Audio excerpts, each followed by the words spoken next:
اور حج افراد کرنے والے پہ قربانی واجب تو نہیں ہے، لیکن کر لے تو مستحب ہے۔ اس کے بعد وہ اپنے بال کٹواتے ہیں، احرام اتار دیتے ہیں اور پھر طواف زیارت کے لیے مکہ شریف جاتے ہیں۔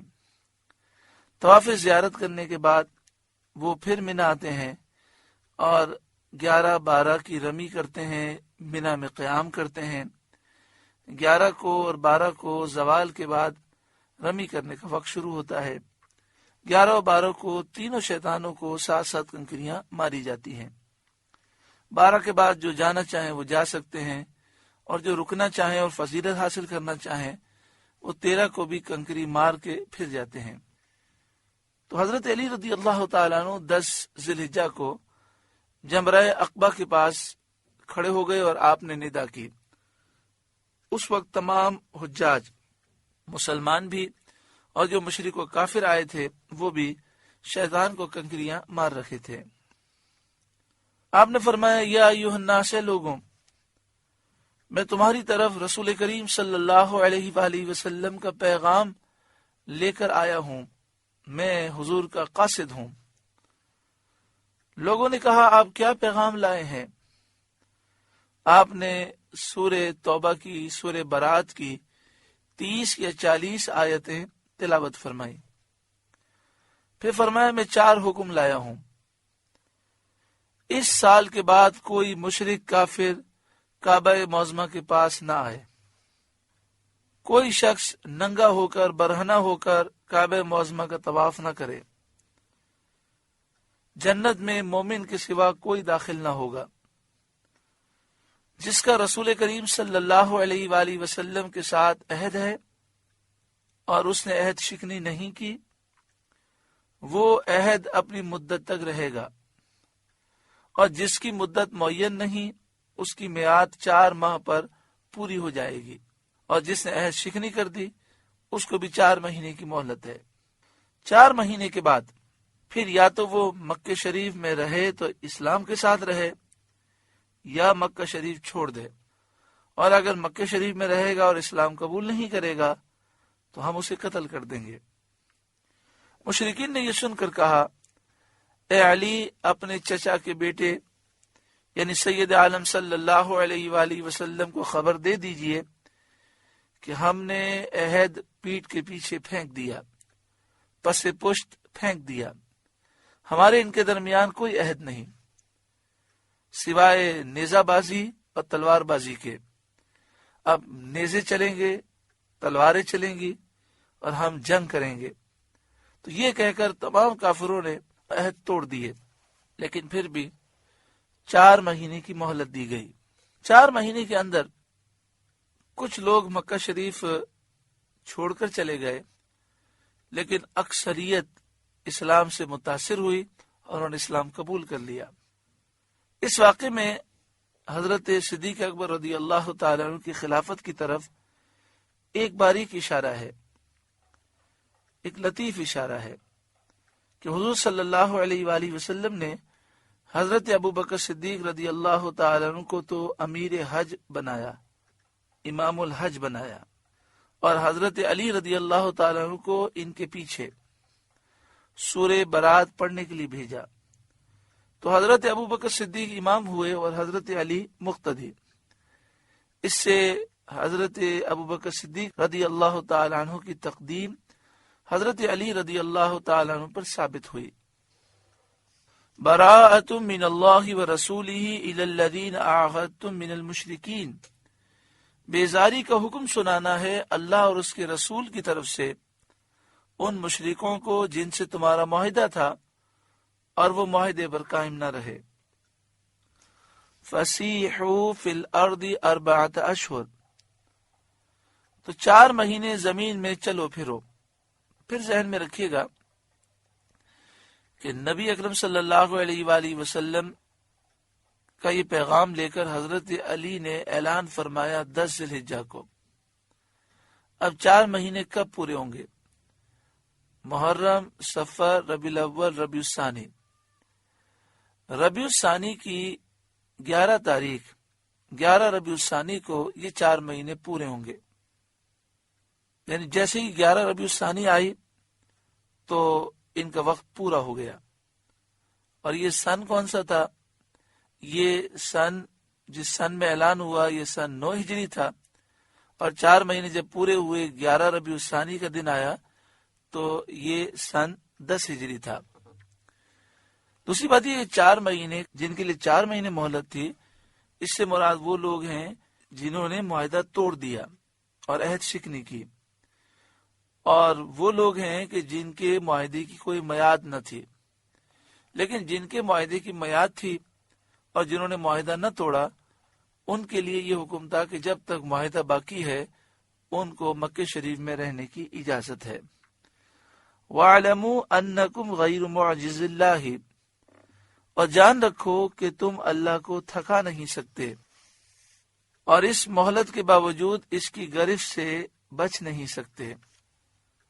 وَأَنَّ اللَّهَ مُخْزِي الْكَافِرِينَ، اور یہ کہ اللہ کافروں کو رسوا کرنے والا ہے، دنیا میں قتل کے ذریعے اور آخرت میں عذاب کے ساتھ رسوا فرماتا ہے۔ وَأَذَانٌ مِّنَ اللَّهِ وَرَسُولِهِ إِلَى النَّاسِ، اور منادا پکار دینا ہے اللہ اور اس کے رسول کی طرف سے سب لوگوں میں۔ وَأَذَان اعلان، وَأَذَانٌ مِّنَ اللَّهِ وَرَسُولِهِ اللہ اور اس کے رسول کی طرف سے اعلان ہے، إِلَى النَّاسِ لوگوں کی طرف، سب لوگوں میں، یوم الحج الاکبر بڑے حج کے دن۔ یہاں بڑے حج کے دن سے مراد یہ ہے کہ زمانہ جاہلیت میں، اس زمانے میں بلکہ صحابہ کرام کے دور میں بھی یہ معمول تھا کہ عمرے کو حج اصغر کہتے، اور جو حج تھا اسے حج اکبر کہتے۔ جو عمرہ کرنے آئے یا حج کرنے آئے اسے حاجی کہتے۔ آج بھی آپ مکہ شریف مدینہ شریف میں جا کر دیکھیں تو آپ عمرہ کرنے جائیں پھر بھی وہاں کے لوگ آپ کو حاجی کہتے ہیں۔ تو عمرے کو وہ لوگ حج اصغر کہتے اور حج کو حج اکبر کہتے۔ ہاں یہ ضرور ہے کہ جمعے کے دن اگر حج ہو جائے، 9 ذی الحجہ یوم عرفہ جمعے کا دن آ جائے، تو لوگ ہمارے عرف میں اسے بڑا حج کہتے ہیں، حج اکبر کہتے ہیں۔ اس حج کو حج اکبر کہنے کی وجہ یہ ہے کہ نبی اکرم صلی اللہ علیہ وآلہ وسلم نے جب حج فرمایا تو 9 ذی الحجہ یوم عرفہ جمعے کو ہوا، تو اس لیے مسلمان اس حج کو جو جمعے کے دن ہو، حج وداع جو سرکار نے حج فرمایا آخری، اس کی یاد میں اسے حج اکبر کہتے ہیں۔ اور یہ مسئلہ بھی ذہن نشین رہے کہ حج کا ثواب تو بہت ہے، لیکن اگر جمعے کو حج ہو تو وہ حج 70 حج کے برابر ہے۔ مگر یہاں پر حج اکبر اس لیے کہا گیا کہ اس زمانے میں عمرے کو حج اصغر کہتے تھے اور حج کو حج اکبر کہتے تھے۔ یوم الحج الاکبر بڑے حج کے دن، ان اللہ بریء من المشرکین ورسولہ، کہ اللہ بیزار ہے مشرکوں سے اور اللہ کے رسول بیزار ہے مشرکوں سے۔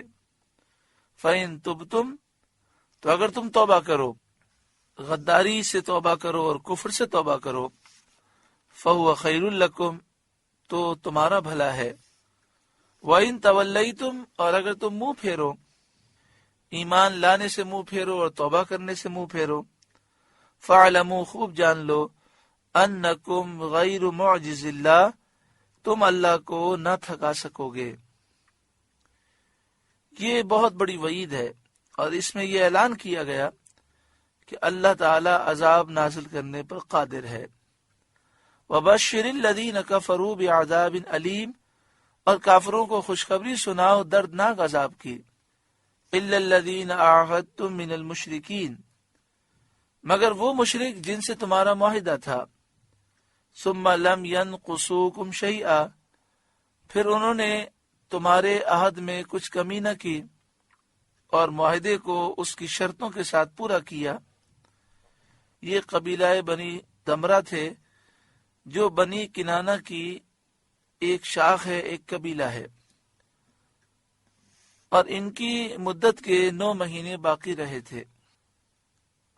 وَلَمْ يُظَاهِرُوا عَلَيْكُمْ أَحَدًا، اور تمہارے مقابل کسی کو مدد نہ دی۔ فَأَتِمُّوا إِلَيْهِمْ عَهْدَهُمْ إِلَى مُدَّتِهِمْ، تو ان کا عہد ٹھہری ہوئی مدت تک پورا کرو۔ ان اللہ یحب المتقین، بے شک اللہ پرہیزگاروں کو دوست رکھتا ہے۔ یعنی یہ بھی پرہیزگاری کا تقاضا ہے کہ ہم نے جس سے معاہدہ کیا اس معاہدے کو پورا کریں۔ تو اس قبیلے نے معاہدہ کیا اور وہ اس معاہدے پر قائم ہے، اور اس کی میعاد 9 مہینے باقی ہے، تو فرمایا 9 مہینے تک ان کے لیے مہلت دو۔ فَإِذَا انْسَلَخَ الْأَشْهُرُ الْحُرُمُ، پھر جب حرمت والے مہینے نکل جائیں، یعنی جن کے لیے 4 مہینے مہلت ہے ان کے لیے 4 مہینے کی مہلت ختم ہو جائے، جن کا معاہدہ باقی ہے اور کچھ مہینے باقی ہیں جیسے قبیلہ بنی دمرہ کے لوگ کہ 9 مہینے باقی ہیں، وہ 9 مہینے پورے ہو جائیں، پھر بھی مکے سے جانے کے لیے تیار نہ ہو اور اسلام بھی قبول نہ کریں، تو پھر انہیں قتل کر دو۔ فَاقْتُلُوا الْمُشْرِكِينَ، تو مشرکوں کو مارو جنہوں نے عہد شکنی کی۔ حَيْثُ وَجَدْتُمُوهُمْ، جہاں پاؤ، چاہے ہیل میں پاؤ چاہے حرم میں، کسی وقت کسی جگہ کی تخصیص نہیں۔ وَخُذُوهُمْ، اور انہیں پکڑو، وَاحْصُرُوهُمْ، اور قید کرو، وَاقْعُدُوا لَهُمْ كُلَّ مَرْصَدٍ، اور ہر جگہ ان کی طاق میں بیٹھو۔ تو یہاں ان لوگوں کا ذکر کیا گیا کہ جنہوں نے عہد شکنی کی، انہیں 4 مہینے کی مہلت دی گئی، 4 مہینے گزر جائے اور یہ اسلام بھی قبول نہ کریں اور مکہ شریف بھی نہ چھوڑیں تو انہیں قتل کر دیا جائے۔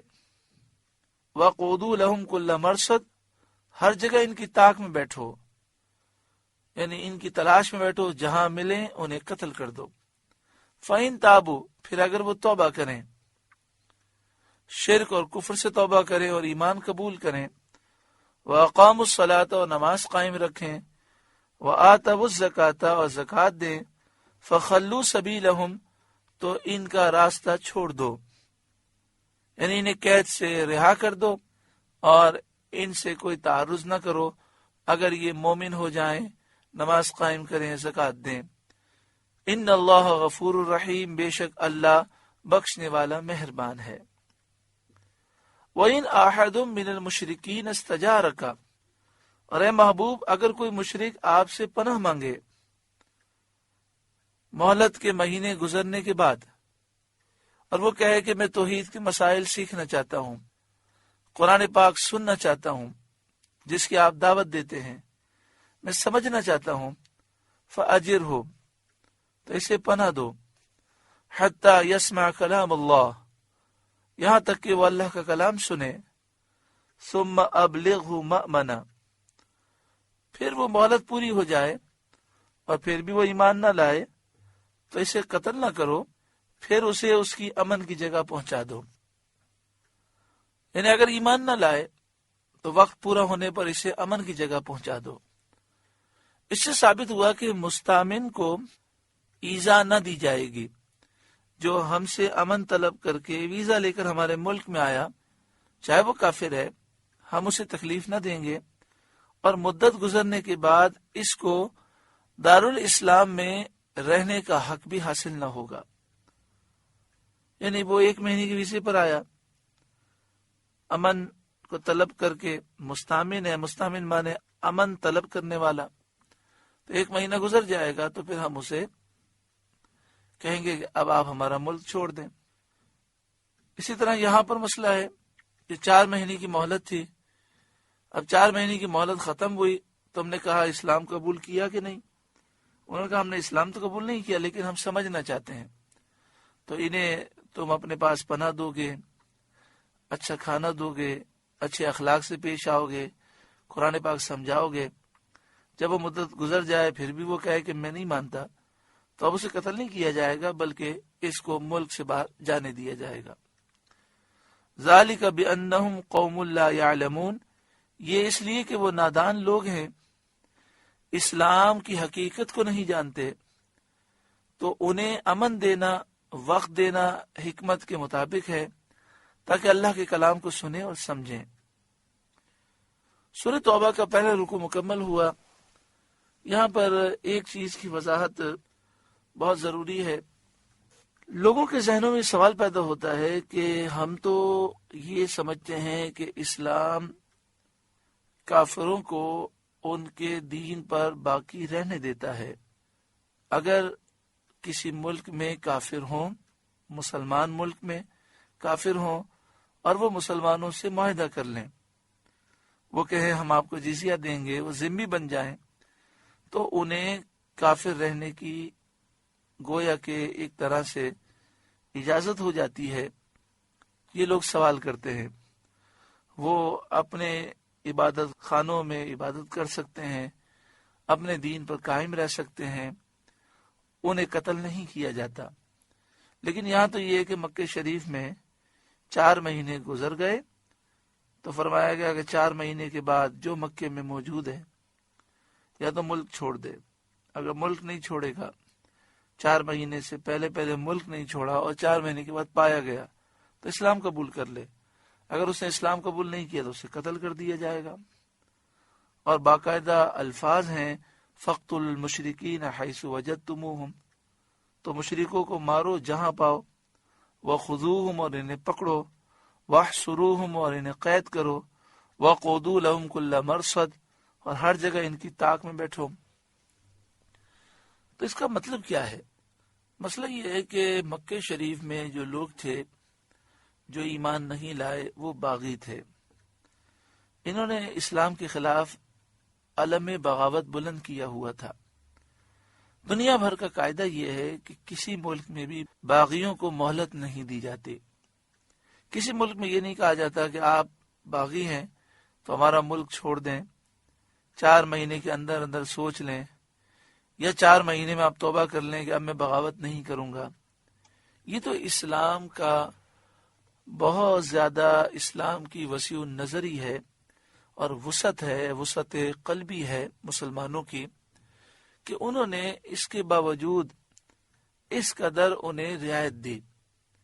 اللہ تبارک و تعالیٰ کا حکم نازل ہوا، نبی اکرم صلی اللہ علیہ وآلہ وسلم نے اسی حکم کے مطابق فیصلہ سنایا کہ جنہوں نے بغاوت کی ہے اسلام کے خلاف، جنہوں نے مکے میں رہ کر مسلمانوں کو قتل کیا ہے، یہ قاتل ہیں، ظالم ہیں، ان کی سزا تو موت ہے، لیکن انہیں مہلت دی گئی۔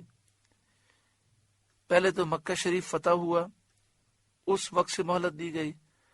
8 ذی الحجہ کو مکہ شریف فتح ہوا، 8 سے 9 ذی الحجہ 1 سال ہوا۔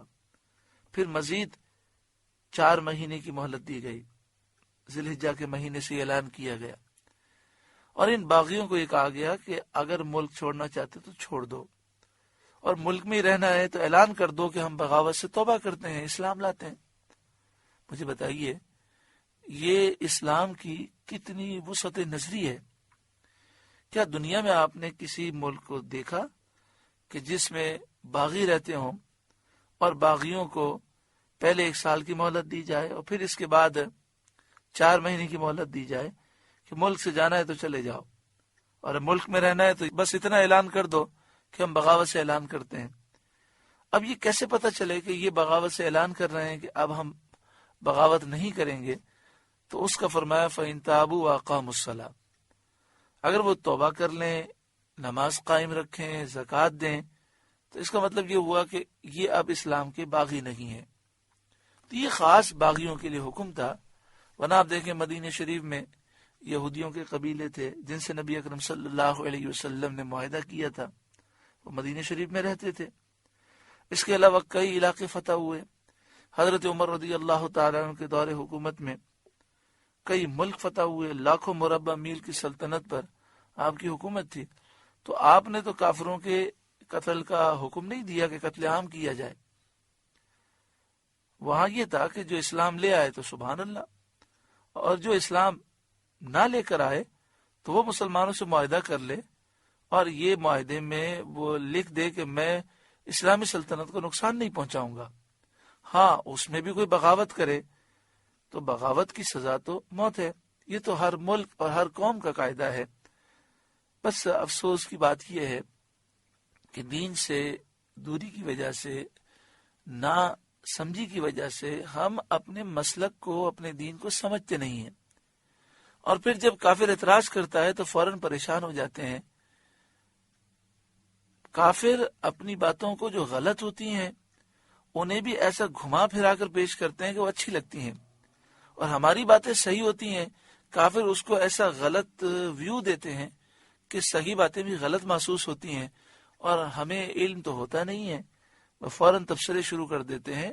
کبھی بھی کوئی کافر، یہودی، عیسائی، ہندو یا بد عقیدہ، بد مذہب اعتراض کرے تو صحیح العقیدہ عالم سے رجوع کریں، پہلے سمجھیں کہ ہمارا مسلک کیا ہے، ہمارا مذہب کیا ہے، ہمارا دین کیا ہے، پھر اس کا اعتراض جو اس نے کیا ہے اس میں کتنی اس نے تبدیلی کی ہے۔ پہلے وہ لوگ ہم پر جھوٹا الزام لگاتے ہیں، ہمارے قاعدے کو غلط بیان کرتے ہیں، اور پھر اسی پر الزام لگاتے ہیں۔ اللہ تبارک و تعالی ہر ایک کو عقل سلیم عطا فرمائے اور کافروں کے مکر و فریب سے محفوظ فرمائے۔ آمین بجاہ سید المرسلین صلی اللہ علیہ وآلہ وسلم۔ آپ سے گزارش ہے کہ قرآن کے اس پیغام کو آگے پہنچا کر ثواب جاریہ حاصل کریں۔